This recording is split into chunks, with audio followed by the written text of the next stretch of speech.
The wind in Alfheim whispered through the crystalline branches as Aeliana stepped onto sacred ground, her boots leaving faint trails across the marble platform. Starlight filtered through the canopy above, catching the shimmer of her worn cloak, and the dried blood streaked down her forearm.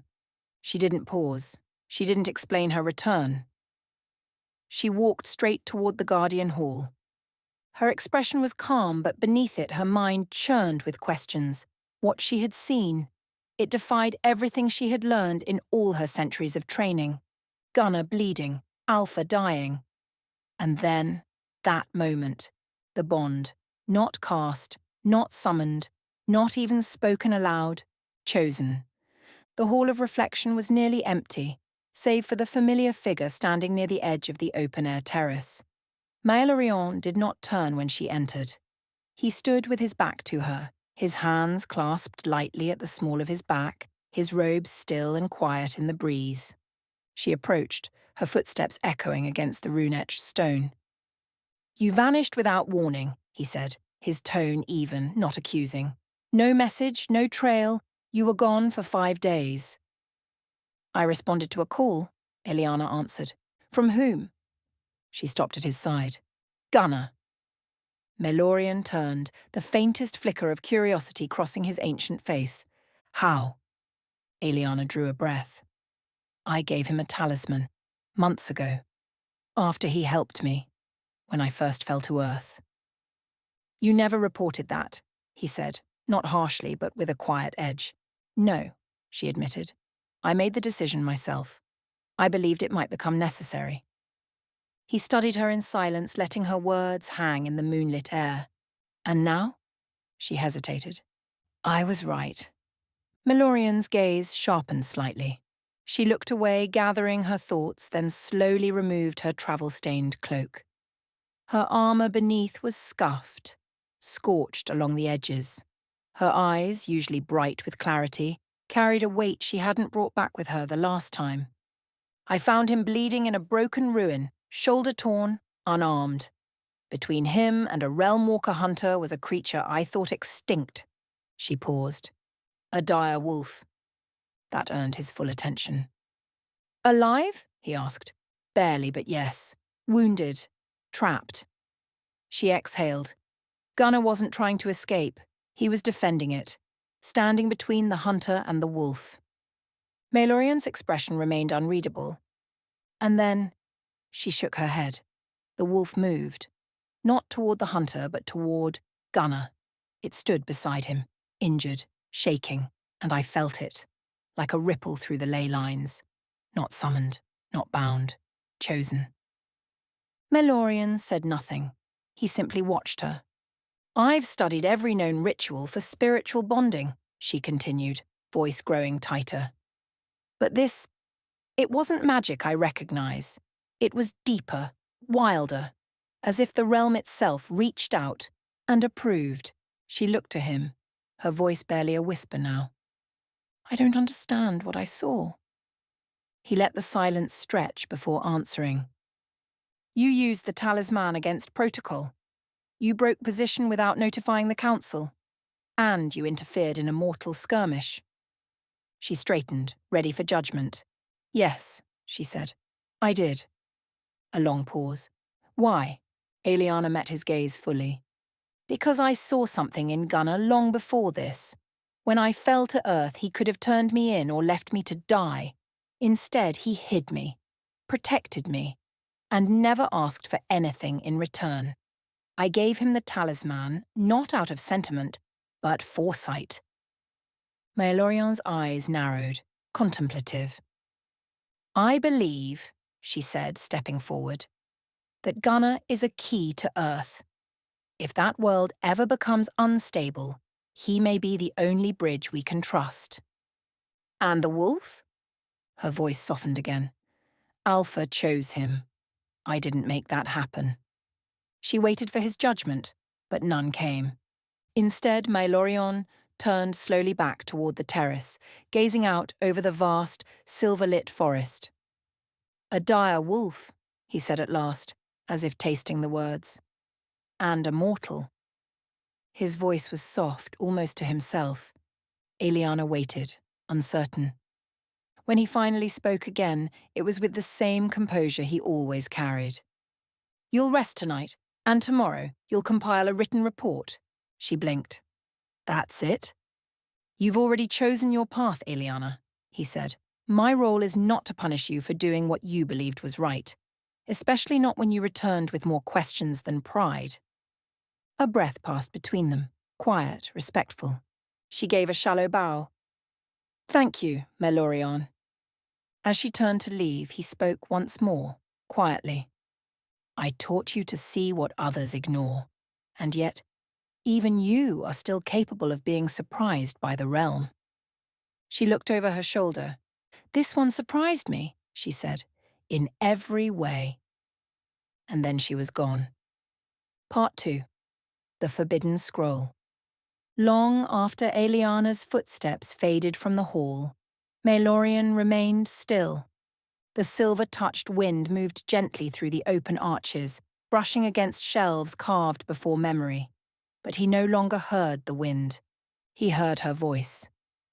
The wolf accepted him. "No magic I recognize, just instinct, just choice." It felt ancient. And he felt it now too, stirring in a place he had spent centuries burying. The oath of a guardian was sacred, unbreakable. They were sworn to the balance, above realm, blood, or bond. And yet, she spoke of union, not political, not tactical, real. And it wasn't just the mortal, it was the wolf. And the way the realm answered. Melorion turned from the high balcony and descended the spiral corridor, robes whispering like silk through starlight. No one followed. None would dare. At the lowest threshold of the Guardian Hall stood a single unmarked door, smooth white stone, no handle, no ward, no glyph. It responded only to 3 living souls. Melorion placed his hand upon it, and the door opened without a sound. Inside was silence older than breath, the vault of the first words. Scrolls bound in bark and dragonhide, crystals sealed in runic brass, books that pulsed when touched, as if aware they were being disturbed. He moved with certainty, past the myths, past the treaties, past the histories, to a shelf kept unmarked on purpose. There, wrapped in deep blue silk, rested 2 scrolls bound together by starlight thread, a pairing so rare it had been mentioned only once in his lifetime and never allowed. The Scroll of Alfheim and the lost verse of Umbral. Together they were known by only one name. The Prophecy of the Stormbound. Melorion unwrapped the scrolls slowly, reverently, as if afraid they might burn his hands. He laid them across the obsidian reading table and breathed once, deep, grounding himself in stillness.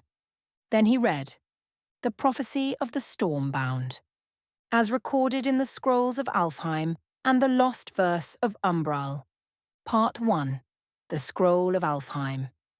In the twilight of splintered stars, when blood forgets the old accord, shall rise the wolf, whose soul bears scars, and a guardian, keeper of the ward. Their paths diverge across the veil, steel and starlight held apart. But if they join beneath the pale, their union births the balance's heart. Should love be lost to war's cruel game, and silence keep what must be said, the realms shall burn in balance's name, and even hope may fall as dead. But if their bond breaks prophecy, and starlit blood and storm are wed, then dawn may rise through dusk's decree, a child shall walk where angels dread, not heir to light, nor shade alone, but tethered to both fate and flame, a soul that stands beyond the throne and bears no master's mark or name. Part 2. The Lost Verse of Umbral, when shadow's breath consumes the sky, and silence takes the Alpha's cry, the ward shall break, the storm shall fall, and realms shall tremble at love's call. For though the wolf lies still in flame, his blood endures, but not the same. From storm and rune the child shall rise, with fractured soul and fire-lit eyes, neither bound by council's law, nor sworn to fate's unyielding draw. The balance shatters, born anew, when wolf and guardian bid adieu. Melorian did not breathe. He stood, silent, hand resting gently over the final verse. The implications were shattering. A guardian, sworn to solitude, written into fate, as a mother. And the wolf. Not just Gunnar, but the way the wolf chose him. The storm forged through mortal pain and unshaped magic.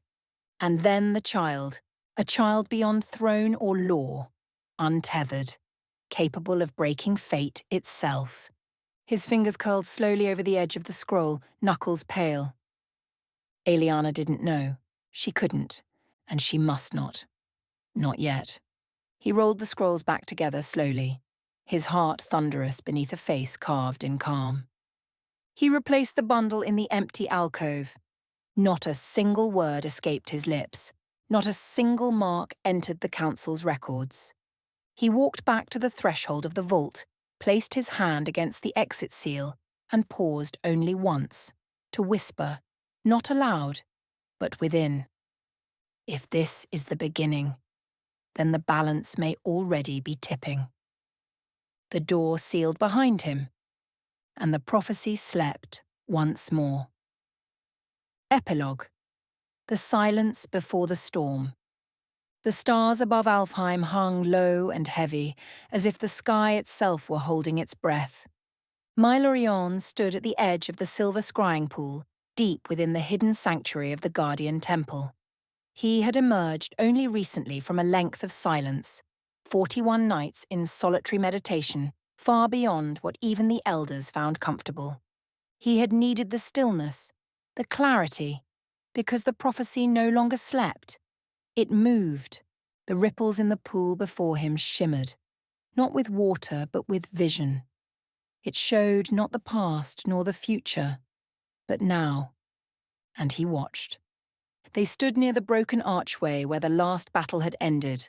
Gunnar, clad in tactical gear marked by soot and scar, his cybernetic arm flexing with slow, restless energy, and Aeliana, her staff at her side, her robes torn slightly at the hem, her eyes no longer filled with ancient distance, but with something very present. They weren't speaking. They didn't need to. He had seen this before, many times. The moments that almost happened, the touch that nearly reached, the words that died on trembling lips. And always something interfered. A mission, a warning, a command, a war. But not this time. Melorian watched as she stepped closer, fingers brushing the edge of Gunnar's ruined shoulder pauldron. He didn't flinch, didn't speak. He just looked at her with that quiet storm behind his eye, the one only she seemed to calm. And then they kissed. No fanfare, no flames. Just two warriors, finally breaking the silence between them. Mylorion did not sigh. He did not weep. He did not rage. He simply closed his eyes and lowered his hand from the pool. The storm has chosen. He turned from the chamber, each step echoing through the vaulted stone like a soft drumbeat of inevitability. He had done all he could. He had warned the other two. He had studied the scrolls. He had prepared contingency after contingency. But this was not a thing to be stopped. It was to be endured. He reached the final stair and paused beneath the moonlight streaming in through the crystalline dome. His face was unreadable, carved in calm. But his thoughts? She was my brightest apprentice. And now she will be my greatest sorrow. He looked up once more at the stars, those same cold watchers that had once seen the prophecy written in flame and ink. Then he spoke, just once, a whisper, a vow. Let no one say I didn't see it coming. And with that, Melorian walked into the night.